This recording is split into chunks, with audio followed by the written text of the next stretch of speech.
Aujourd'hui, nous allons discuter de la crise de la quarantaine. Qu'est-ce que c'est? Qu'est-ce que cela signifie pour vous?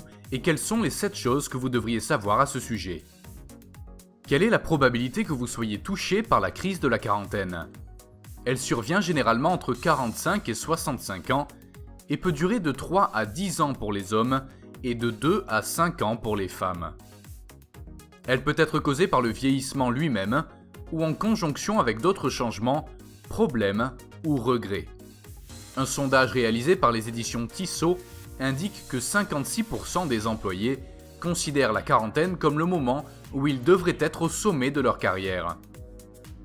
Le terme crise de la quarantaine a été inventé en 1965 par le psychologue canadien Elliott Jaques. C'est une étiquette malheureuse pour un processus qui ne doit pas nécessairement être négatif. Elle peut nous pousser à réévaluer la vie afin de la changer pour le mieux.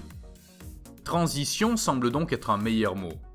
Regardons les 7 choses que vous devriez savoir sur la transition de la quarantaine. Le changement se produit naturellement, alors adoptez-le plutôt que de vous y opposer. Il peut vous faire grandir pour devenir l'individu épanoui et accompli que vous souhaitez être.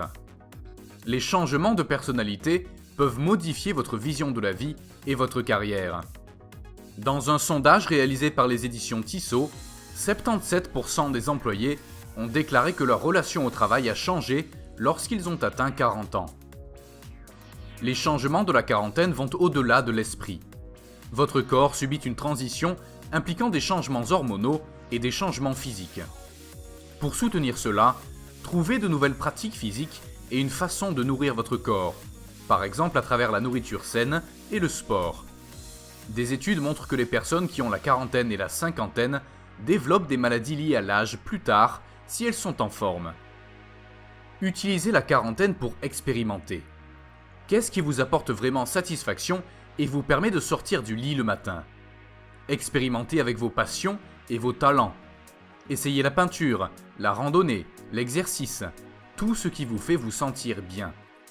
Une étude de l'Université du Québec à Montréal a révélé que la poursuite d'une passion peut procurer 8 heures supplémentaires de joie par semaine. C'est le moment idéal pour renouer avec votre enfant intérieur. Apprenez à jouer de nouveau et choisissez des activités privées et professionnelles qui vous rendent heureux et épanoui. Nourrissez votre imagination à travers des activités créatives. Simplifier votre vie apporte de la joie.